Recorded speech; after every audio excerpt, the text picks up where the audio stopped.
It was one of those lazy afternoons where the sun hung low in the sky, casting golden rays over the busy streets of a bustling city. Two friends, both in their early 30s, sat at a small cafe on the corner of a lively street.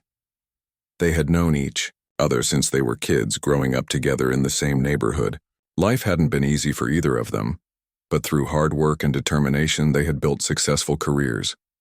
One ran a tech company that helped local businesses grow online, while the other owned a popular gym that brought people together. They weren't there to talk about work that day, though. They had met up just to catch up, sipping coffee and sharing stories about their lives. The cafe buzzed with chatter, people laughing, cups clinking, and the faint hum of music playing in the background. It felt like any other ordinary day. Neither of them could have imagined how quickly things would spiral out of control. As they sat there lost in conversation, a police car pulled up to the curb outside. Two officers stepped out, their expressions stern and focused. Without hesitation, they marched into the cafe, scanning the room before locking eyes on the two friends. "You," one of the officers said sharply, pointing directly at them. "Stand up, you're coming with us." The two friends exchanged confused glances. "What's going on?" one of them asked calmly, trying to make sense of the situation. But the officers didn't answer. Instead, they moved quickly, pulling the men out of their seats and forcing handcuffs onto their wrists. The entire cafe went silent, everyone watching in stunned disbelief as the scene unfolded. "What did we do?" the other friend asked, his voice rising with frustration. Again, the officers ignored him, shoving the two men toward the door. Outside, a small crowd had already gathered, curious about what was happening. Phones were out, recording the commotion, as the two friends were pushed into the back of the patrol car. People whispered among themselves, some shaking their heads in disapproval, others shouting questions at the officers. Inside the car, the two friends sat in silence, their minds racing. They knew this wasn't about anything they'd done. It was about something deeper, something uglier. They had seen it before, heard stories about it from friends and family. This wasn't justice. It was prejudice. And now they were caught in its grip. Back at the station, the officers claimed the two men matched descriptions of suspects involved in a recent crime. But the details didn't add up. There was no evidence tying them to anything illegal. No witnesses placing them at the scene. Nothing. Yet despite their protests, they were thrown into holding cells without being allowed to call anyone. Hours passed, and the weight of the injustice pressed down on them. They tried to stay calm, reminding themselves that they hadn't done anything wrong. Still, the uncertainty gnawed at them. What would happen next? Would anyone even believe their side of the story? Meanwhile, outside the station, the video footage of the arrest spread like wildfire. Social media lit up with outrage as people demanded answers. How could this happen? Why were these two men treated this way when it was clear they hadn't done anything? The public outcry grew louder, putting pressure on the police department to explain itself. News outlets picked up the story, amplifying the voices calling for accountability.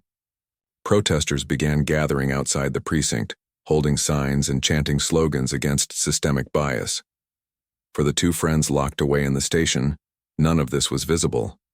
All they could do was wait, hoping that someone, somewhere, would step forward to help them.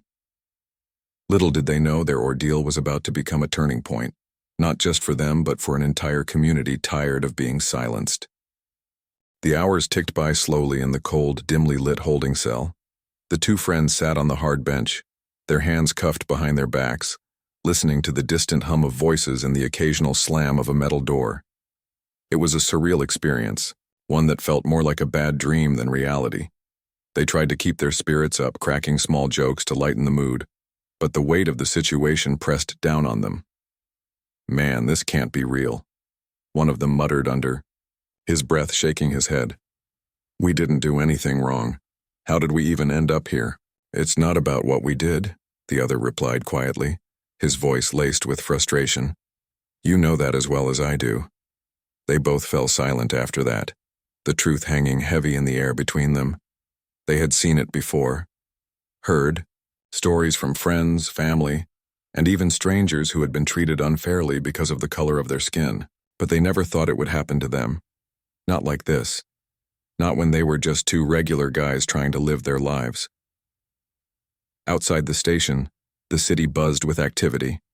The video footage of their arrest had gone viral, sparking outrage across social media platforms. People couldn't believe what they were seeing.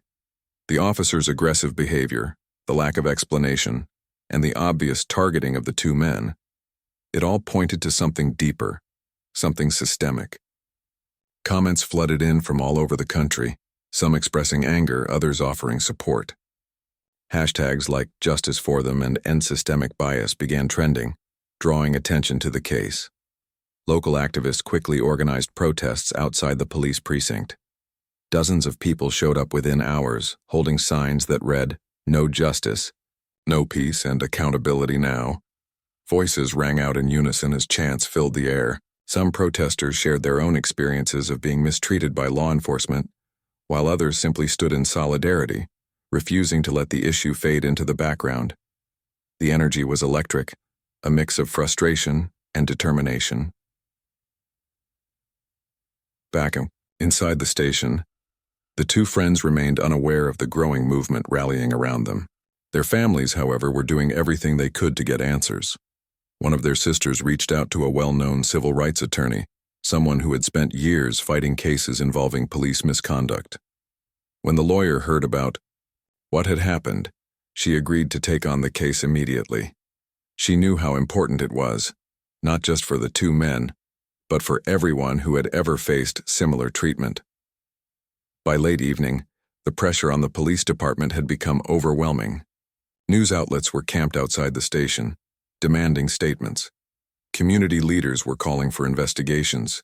Even politicians weighed in, urging transparency and accountability. Finally, after nearly 24 hours in custody, the two friends were released without charges. As they walked out of the station, blinking in the bright sunlight, they were met with cheers from the crowd gathered outside. Strangers hugged them, thanked them for staying strong, and assured them they weren't alone. But freedom didn't erase the pain or the humiliation they had endured. Standing there, surrounded by supporters, they felt a swirl of emotions: relief, gratitude, anger, and sadness. They had done nothing wrong, yet they had been treated like criminals, and they knew they weren't the only ones. Countless others had gone through similar ordeals, many without ever seeing justice. The civil rights attorney wasted no time getting to work. She filed a formal complaint against the officers involved, accusing them of misconduct and racial bias. Her goal wasn't just to hold the officers accountable. She wanted to expose the systemic issues that allowed such behavior to continue unchecked. She dug deep, requesting internal records, past complaints, and any evidence that might shed light on the officers' history. What she uncovered was shocking. It turned out that these weren't isolated incidents. Both officers had been accused of discriminatory behavior multiple times in the past, yet nothing had ever come of it. Complaints had been filed, investigations opened, but somehow they always managed to slip through the cracks. The lack of consequences emboldened them, giving them the confidence to act without fear of repercussions. This pattern of impunity was exactly what the attorney aimed to dismantle. As the days passed, the story continued to dominate headlines. Interviews with the two friends aired on national television, where they spoke candidly about their experience. They talked about the fear they felt during the arrest, the helplessness of being locked up without explanation, and the frustration of knowing they were targeted because of their race. Their words resonated with millions of viewers, striking a chord with anyone who had ever felt marginalized or powerless. People began sharing their own stories online, flooding social media with accounts of discrimination and injustice. Some posted videos recounting their encounters with law enforcement, while others wrote heartfelt essays about the impact of systemic bias on their lives. The conversation grew louder, reaching corners of society that had previously remained silent. For the first time, many realized just how widespread the problem was, and how urgent the need for change had become. Despite the overwhelming support, the two friends struggled to process everything that had happened. They found themselves replaying The events in their minds, wondering if there was something they could have done differently. Should they have argued more? Called for backup sooner? Or was it pointless to resist, given the circumstances? These questions haunted them, keeping them awake at night.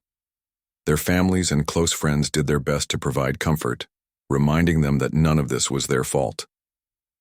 "You didn't ask for this," one friend said firmly. "This isn't your burden to carry alone. Let the world see what happened and learn from it." Those words stuck with them, planting a seed of resolve. If their story could shine a light on the injustices faced by so many, then maybe, just maybe, they could turn this painful chapter into something meaningful. As the legal battle loomed ahead, the two friends braced themselves for what was to come. They knew it wouldn't be easy, but they also knew they weren't fighting just for themselves. They were fighting for every person who had ever been treated unfairly, every voice that had been silenced, and every dream that had been crushed by prejudice.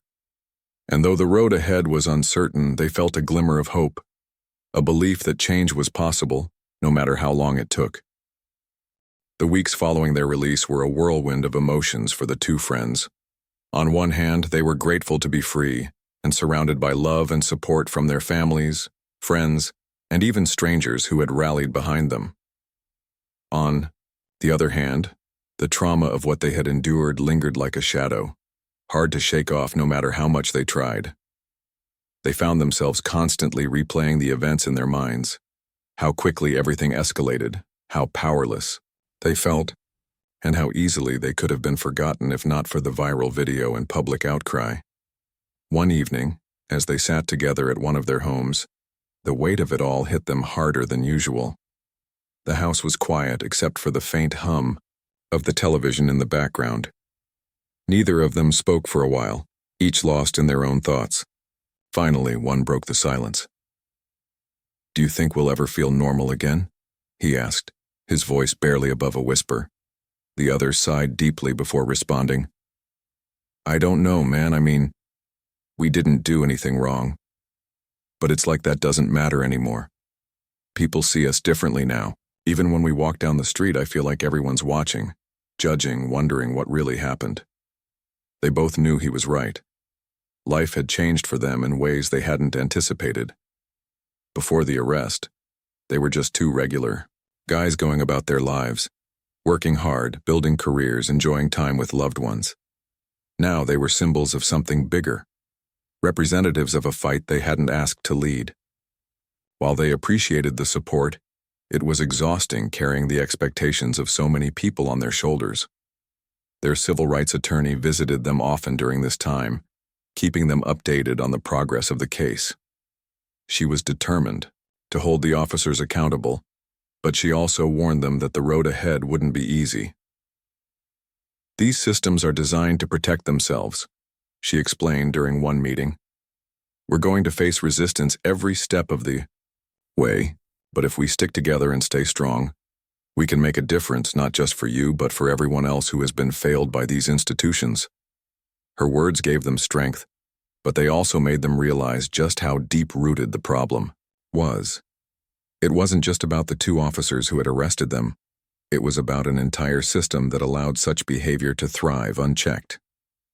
They started reading more about cases similar to theirs, learning about others who had fought, and sometimes lost, the same battle. It was overwhelming, but it also fueled their determination to keep pushing forward. As the legal process unfolded, the pressure on the police department intensified. Internal records revealed that the two officers involved had a long history of complaints against them. Multiple individuals had accused them of racial profiling and abusive behavior over the years, yet none of those complaints had led to any real consequences. This pattern of impunity shocked even the most seasoned activists. How could something like this happen repeatedly without anyone stepping in to stop it?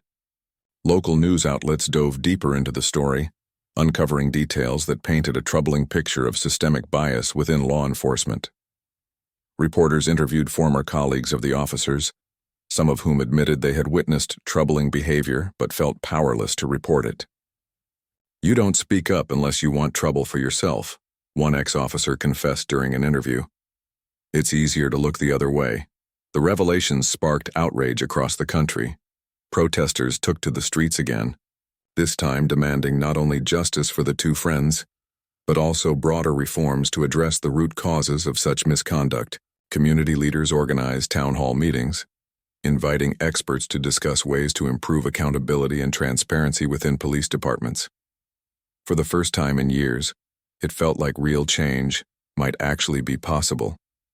Amidst all the chaos, the two friends struggled to find moments of peace. They leaned heavily on each other, finding solace in their shared experience. But even their bond couldn't shield them from the emotional toll of reliving their ordeal over and over again. Every interview, every court appearance, every conversation about what had happened brought back painful memories. Some nights they lay awake, staring at the ceiling, wondering if things would ever truly get better. Despite the challenges, they refused to let bitterness consume them. Instead, they channeled their pain into action. They began attending rallies and speaking engagements, sharing their story with anyone who would listen. At first, it was terrifying standing in front of large crowds, knowing all eyes were on them. But as they spoke, they realized how powerful their voices could be. People connected with their honesty, their vulnerability, and their unwavering commitment to justice. One particularly moving moment came during a rally held in a park downtown. Hundreds of people had gathered, holding candles and singing songs of hope. When it was their turn to speak, they stood side by side, gripping the microphone tightly. One of them cleared his throat before beginning. "We didn't ask for this," he said, his voice steady despite the lump in his throat. "Nobody should have to go through what we went through, but here we are. And if our story can help shed light on the injustices faced by so many, then we'll keep telling it. For ourselves, for our families, and for everyone who deserves better." The crowd erupted in applause, tears streaming down many faces. In that moment, they felt a sense of purpose they hadn't experienced before. Yes, the journey was hard, and yes, there were days when they doubted themselves. But they also knew they weren't alone. Thousands of people stood with them, ready to fight for a future where no one would have to endure what they had. As the trial date approached, tensions ran high. The two friends prepared themselves for what promised to be a grueling courtroom battle. They knew the officers' lawyers would try to discredit them, twisting their words and painting them as aggressors rather than victims. But they also knew they had truth on their side, and that gave them courage. With their attorney guiding them and their community supporting them, they vowed to face whatever came next head-on. Little did they know, the trial would bring even more surprises and revelations that would test their resilience in ways they couldn't yet imagine. The day of the trial arrived and the courtroom buzzed with anticipation. Reporters lined the back rows, notebooks in hand, cameras clicking softly as people filed in. Supporters filled the seats behind the two friends, their presence a quiet but powerful show of solidarity. The air was thick with tension, everyone aware that this wasn't just about one case. It was about something much bigger. As the proceedings began, the judge entered, her expression stern and unreadable. She instructed both sides to present their arguments clearly and respectfully. Then it was time for the prosecution to lay out its case. Their attorney stood up, calm and composed, her voice steady as she addressed the court. "Your Honor," she began, "this case is not simply about an unlawful arrest. It's about accountability, transparency, and ensuring that no one else has to endure what my clients went through." She walked the jury through the events step by step, starting from the moment the two friends were sitting peacefully at the cafe. She played the viral video footage on a screen, pausing at key moments to highlight the lack of justification for the arrest. The footage showed the officers approaching without explanation, using unnecessary force, and ignoring pleas for answers. Gasps rippled through the courtroom as the video ended, leaving little room for doubt about what had happened. Next, the attorney presented evidence from internal police records, showing a pattern of misconduct by the two officers involved. Complaints filed over the years painted a disturbing picture. Accusations of racial profiling, excessive force, and verbal abuse, all swept under the rug. Witnesses who had come forward corroborated these claims, describing incidents where they, too, had been mistreated by the same officers. One woman recounted how she had been pulled over for no reason other than driving in a predominantly black neighborhood. Another man described being handcuffed during a routine traffic stop, despite having done nothing wrong. Each story added another layer to the growing mountain of proof against the officers. When it was the defense's turn, their strategy became clear almost immediately. They tried to shift the focus away from the officers' actions and onto the two friends, attempting to paint them as troublemakers or individuals with something to hide. My clients are dedicated public servants who acted based on the information available to them at the time, the defense lawyer argued confidently. There is no evidence proving any racial bias or wrongdoing on their part. But the prosecution was ready. Their attorney dismantled the defense's arguments piece by piece, pointing out inconsistencies in the officers' testimonies and highlighting how flimsy their initial reasoning for the arrest truly was. If there was real suspicion, she said, turning to face the jury, why weren't proper procedures followed? Why weren't questions asked?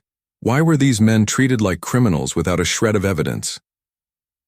As the trial dragged on, the emotional toll on the two friends became more apparent. Sitting in the courtroom day after day, hearing every detail dissected and debated, took a heavy toll. Some days they felt strong, bolstered by the support around them. Other days they struggled to keep their composure, especially when the defense attacked their character. At one point, the defense lawyer suggested that the viral video had been edited to misrepresent the situation. The accusation stung deeply, not because it was believable, but because it reminded them how far some people would go to avoid accountability. Their families and friends did everything they could to keep their spirits up. During breaks, they huddled together in the hallway outside the courtroom, sharing hugs, words of encouragement, and reminders of why they were fighting. "You're doing amazing," one of their sisters said firmly during one particularly tough moment. "Don't let them get inside your head. This isn't about you. It's about making sure this doesn't happen to anyone else." Her words resonated, grounding them and giving them the strength to push through.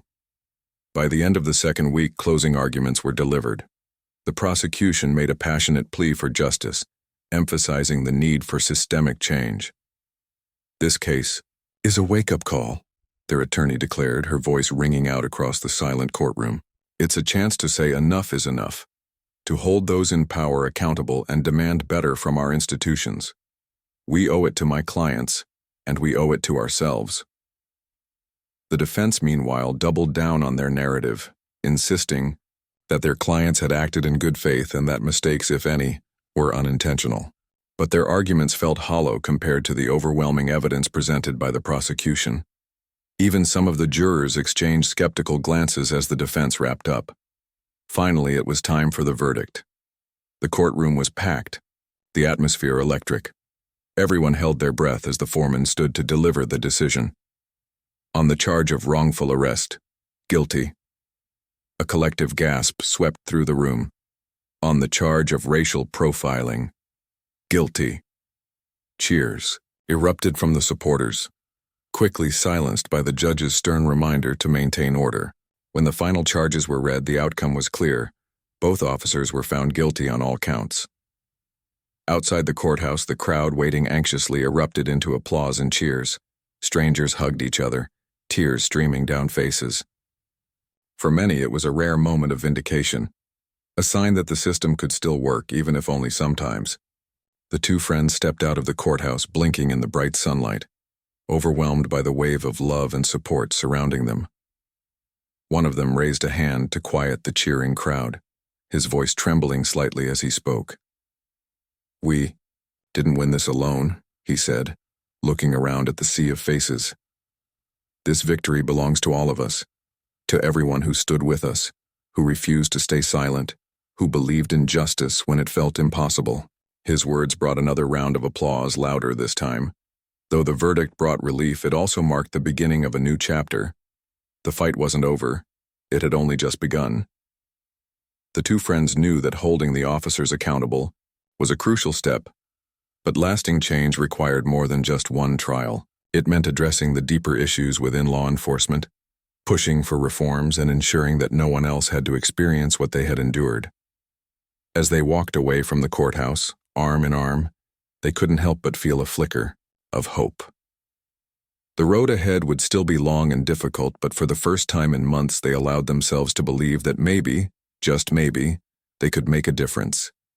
And that thought, small as it was, gave them the courage to keep moving forward. The verdict sent shockwaves through the city, and its impact was felt far beyond the courthouse steps. News outlets covered the story extensively, with headlines like, "Guilty verdict marks a turning point," and "Victory for justice in landmark case." Social media exploded once again, this time filled with messages of hope and celebration. People from all walks of life shared their thoughts, praising the two friends for their courage and resilience. For many, it wasn't just a win for them, it was a win for anyone who had ever been treated unfairly because of the color of their skin. But while the world celebrated, the two friends found themselves caught between relief and reflection. The guilty verdict brought some closure, but it didn't erase the pain they had endured or the memories that lingered. They spent the days following the trial quietly, trying to process everything that had happened. Friends and family encouraged them to take a break to rest and recover, but they knew there was still work to be done. One afternoon, as they sat together at one of their homes, they talked about what came next. "This isn't over," one of them said firmly, breaking the silence. "We got justice this time, but we both know this kind of thing happens every day. What are we going to do about it?" The other nodded, his expression thoughtful. "You're right. This is bigger than us. If our story can help spark change, then we need to keep pushing for everyone else." They decided to channel their energy into advocacy, using their platform to shine a light on systemic issues within law enforcement. With the help of their attorney and local activists, they began organizing community meetings to discuss police reform. These gatherings weren't just about venting frustrations, they were about finding solutions. Attendees shared ideas, debated policies, and brainstormed ways to hold institutions accountable. Slowly but surely, they started building momentum. One of the first steps was drafting a petition calling for stricter accountability measures within the police department. They wanted mandatory body cameras for all officers, independent oversight committees to investigate misconduct, and clear consequences for those found guilty of discriminatory behavior. The petition quickly gained traction online, amassing thousands of signatures in just a few days. Local lawmakers took notice, promising to review the proposals and consider implementing them. Meanwhile, the two friends continued speaking out, sharing their story wherever they could. They appeared on talk shows, gave interviews to newspapers, and even addressed students at universities. Each time, they spoke not just about their own experience, but also about the broader issues affecting marginalized communities.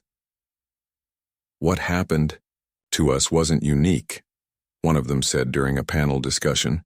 "It's part of a pattern, a system that devalues certain lives and protects those in power. We have to dismantle that system if we want real change."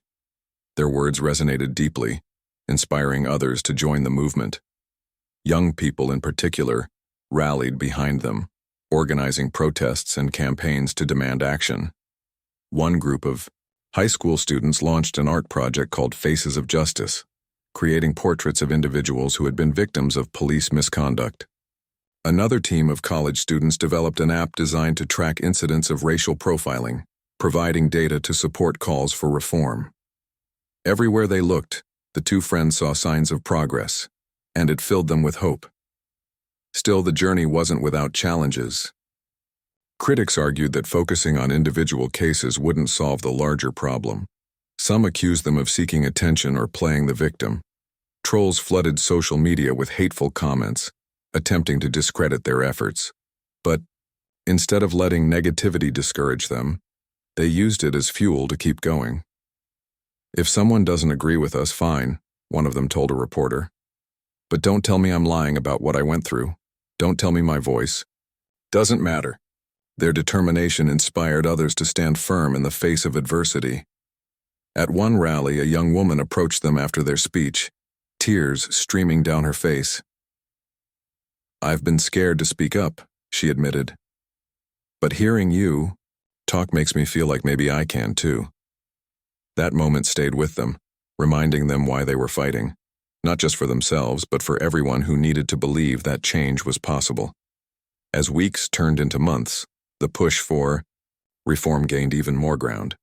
Lawmakers introduced legislation based on the proposals outlined in the petition, including measures to increase transparency and accountability within law enforcement. Activists worked tirelessly to ensure these bills passed, organizing phone banks, writing letters, and meeting with officials. The two friends played a key role in this effort, testifying before legislative committees and urging politicians to listen to the voices of the community. Their involvement didn't stop there. They also partnered with organizations focused on education and outreach, hosting workshops to teach people about their rights when interacting with law enforcement. They emphasized the importance of staying calm, asking questions, and documenting interactions whenever possible. Knowledge is power, one of them explained during a workshop. The more you know, the better equipped you are to protect yourself and your loved ones. Despite their busy schedules, they made time to check in with each other regularly. Their friendship had always been a source of strength, but now it was stronger than ever. They laughed together, vented their frustrations, and reminded each other to take breaks when needed. "We're in this together," one of them said during one of their late-night conversations.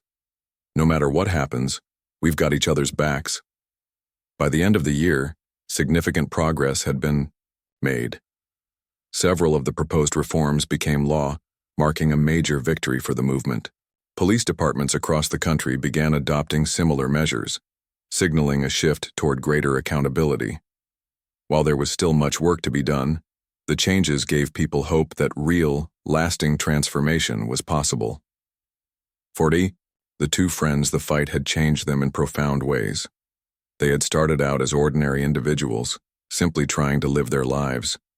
But through their ordeal, they had become symbols of resilience and advocates for justice. They knew the road ahead would continue to be challenging, but they also knew they weren't alone. Together, with the support of their community, they were determined to keep pushing forward, to create a world where no one had to endure what they had gone through. And so as another chapter closed, they prepared to open a new one. Their story wasn't just about survival. It was about hope, perseverance, and the belief that even in the darkest moments, light could still break through. Months passed, and the momentum sparked by the trial showed no signs of slowing down. The two friends had become more than just advocates. They were now leaders in a growing movement for justice and reform. Their faces appeared on billboards, posters and flyers promoting rallies and community events. People looked to them as symbols of hope, proof that standing up against injustice could lead to real change. But with this newfound visibility came challenges they hadn't anticipated. The pressure to keep pushing forward was immense.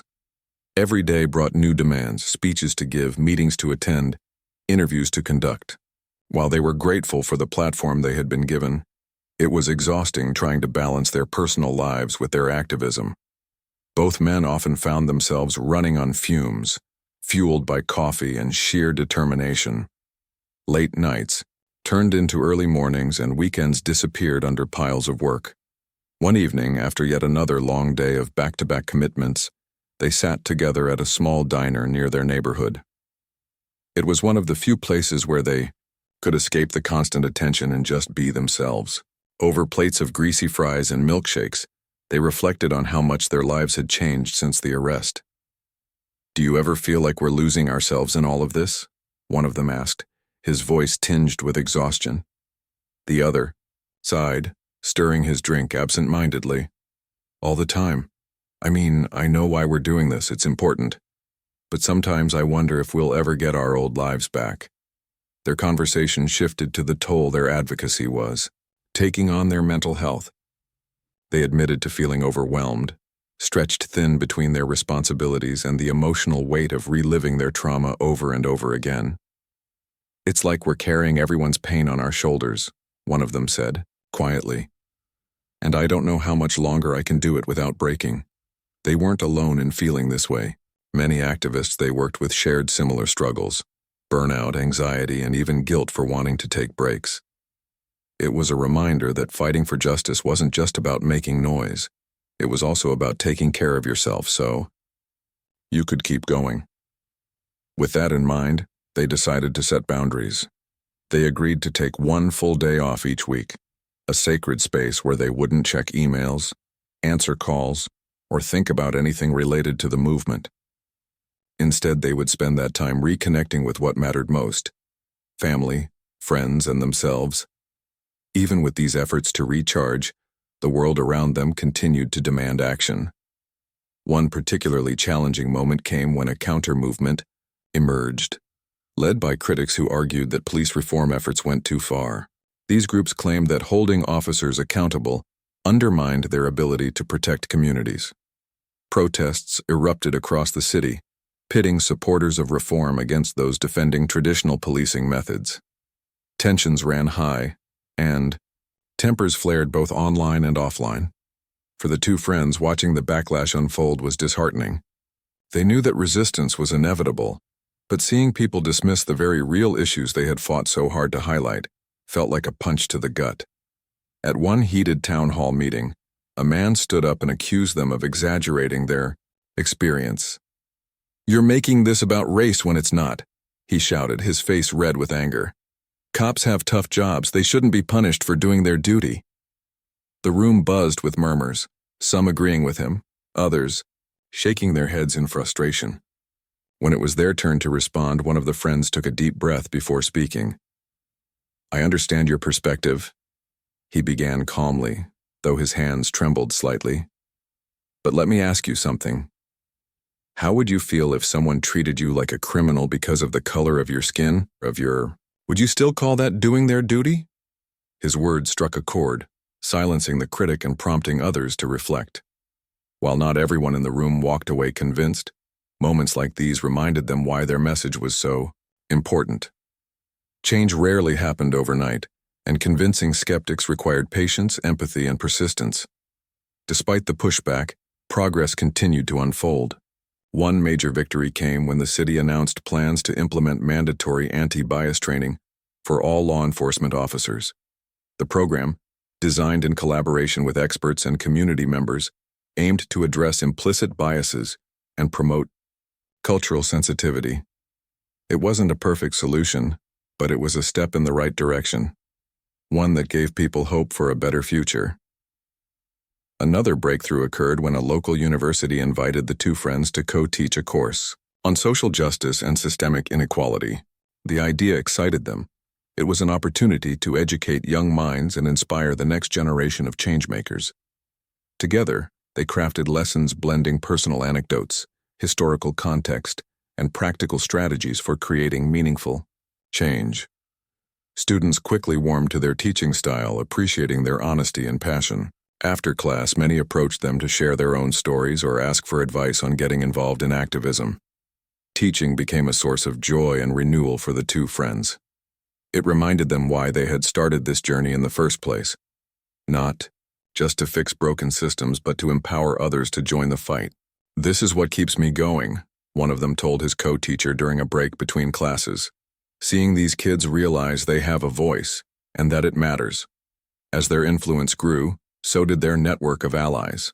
They forged partnerships with organizations working on related causes, from criminal justice reform to housing equality.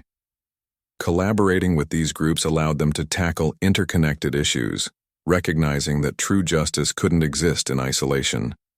For example, they joined forces with a nonprofit focused on affordable housing to address the link between poverty and over-policing in marginalized neighborhoods. By combining resources and expertise, they amplified their impact and reached communities they might not have connected with otherwise. Still, there were moments of doubt. Some days it felt like no matter how hard they pushed, the system resisted change with every fiber of its being. Bureaucratic red tape slowed down reforms. Funding shortages hindered initiatives, and entrenched attitudes proved difficult to shift. There were times when frustration threatened to overwhelm them, leaving them questioning whether their efforts were enough. But then something remarkable happened. A letter arrived in the mail. Written by a young girl, it read, Dear heroes, thank you for standing up for people like me. Because of you, I know I can dream big and speak up too. You make me believe the world can be better. That simple note reignited their spirit. They realized that while they couldn't solve everything overnight, they were planting seeds of hope that would grow over time. Each speech, each policy change, each conversation, they were all part of a larger tapestry of transformation. With more renewed energy, they vowed to keep moving forward one step at a time. The road ahead was uncertain, but they trusted that as long as they stayed true to their values and leaned on each other, they could continue to make a difference. And maybe, just maybe, their story would inspire others to do the same, to rise above fear, challenge injustice, and build a brighter tomorrow. The months rolled on, and the movement continued to grow in ways the two friends could never have imagined.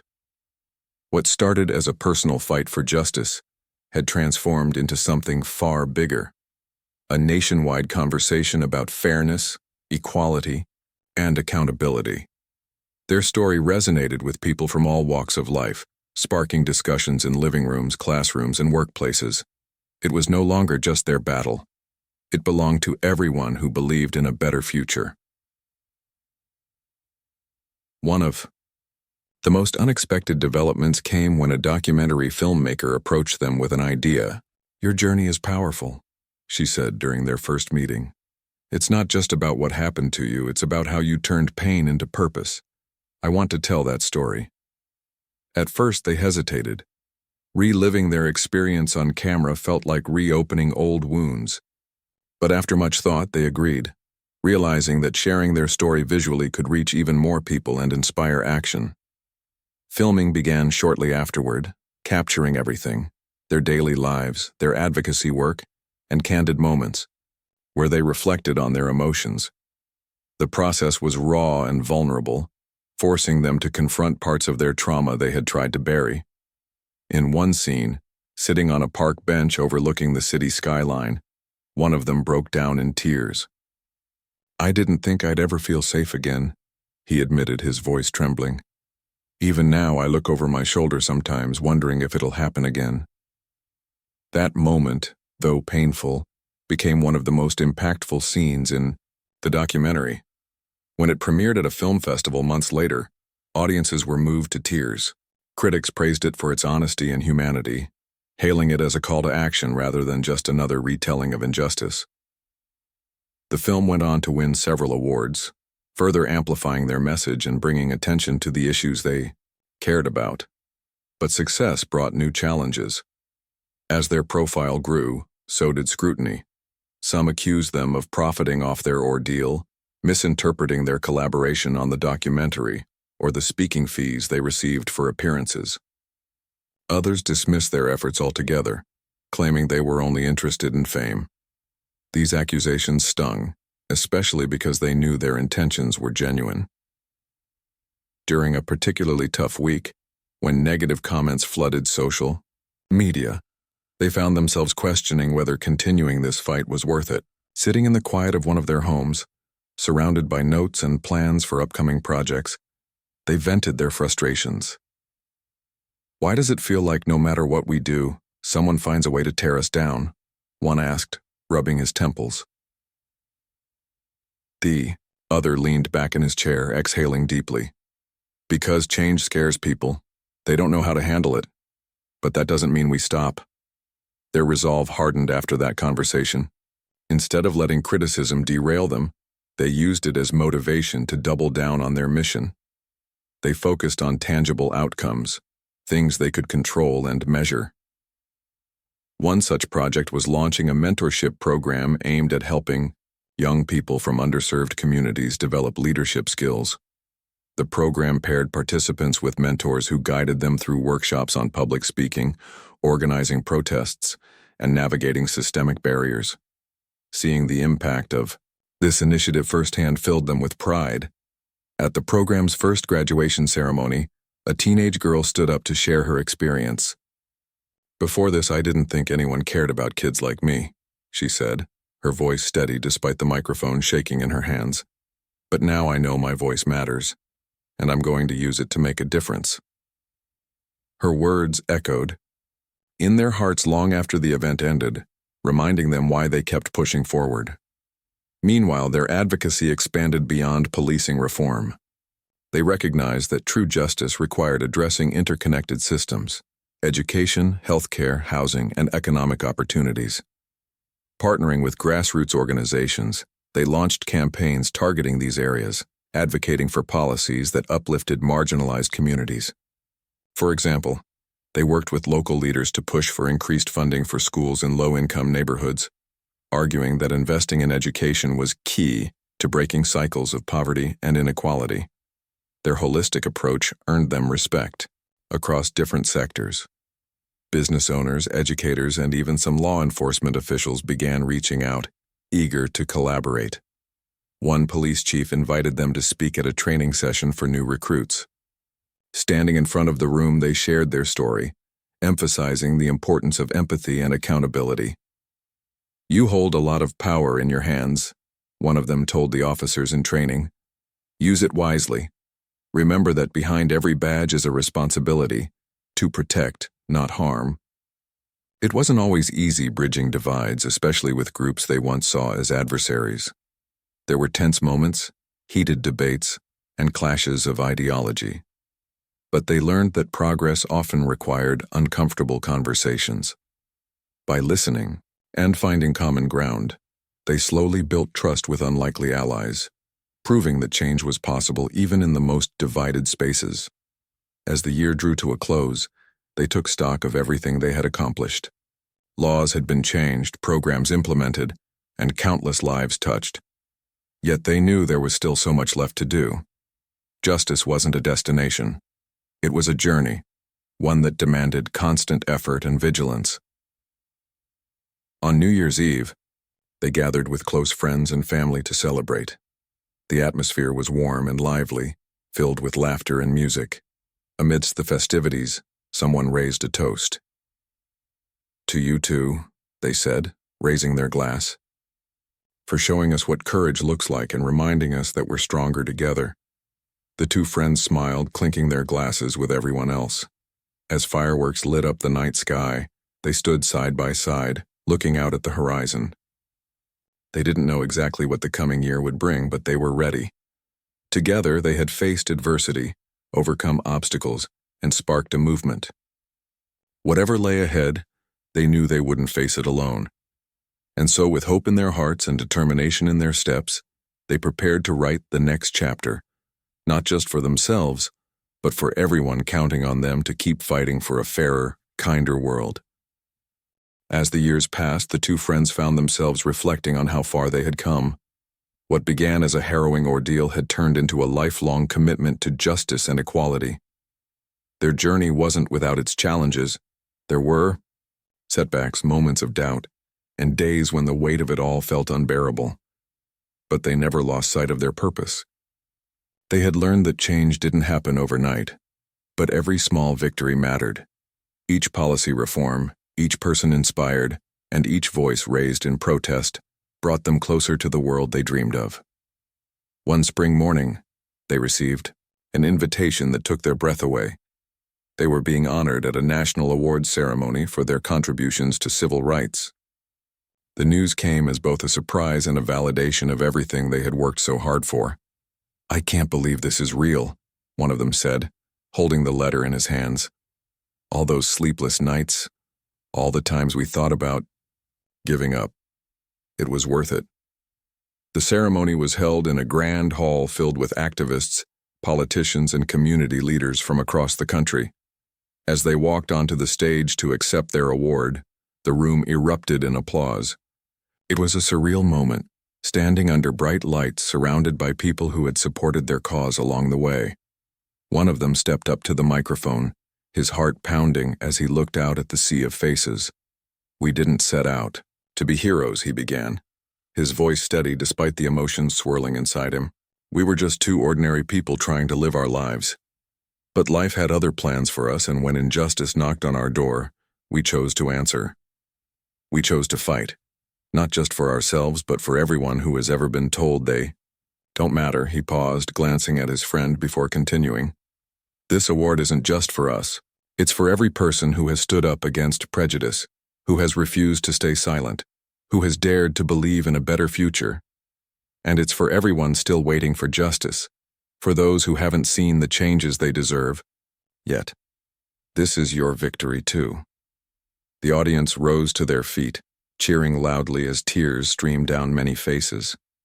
For the two friends, it was a powerful reminder that their work transcended personal achievement.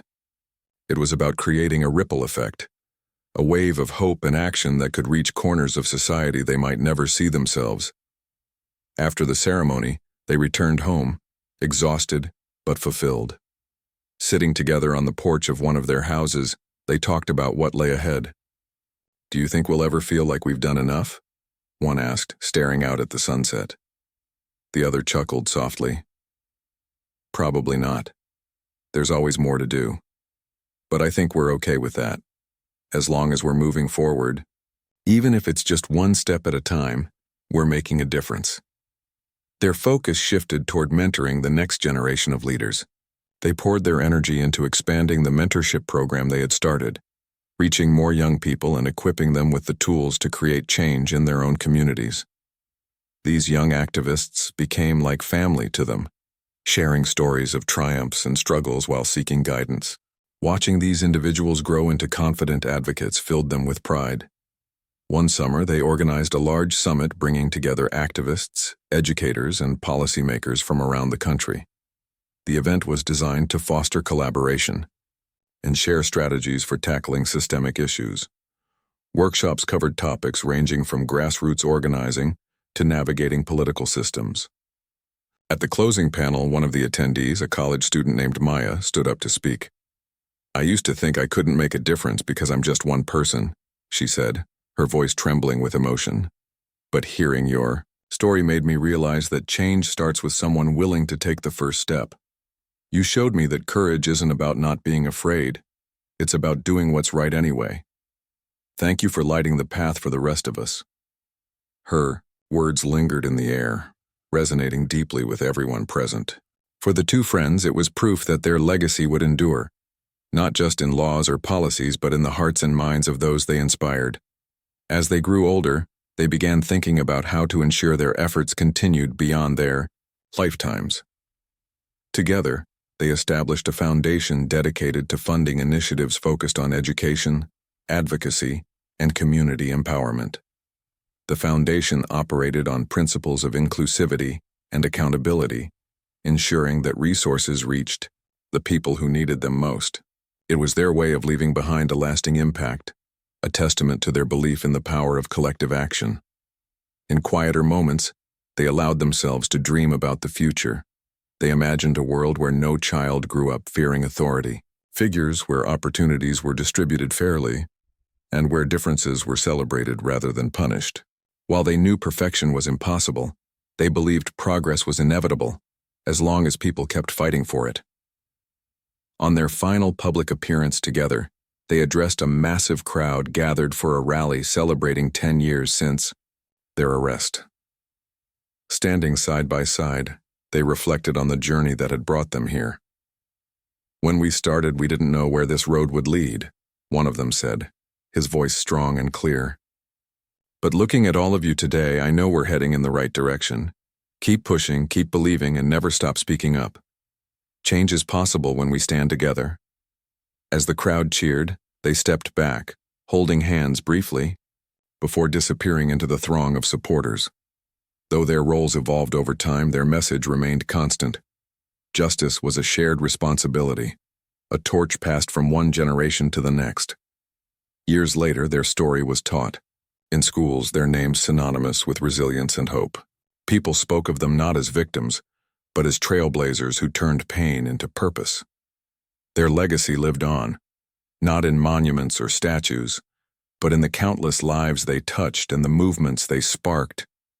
And somewhere, in a quiet park, bench overlooking a city skyline, two old friends sat watching the sun dip below the horizon. They smiled knowingly, content in the knowledge that their fight had ignited something unstoppable.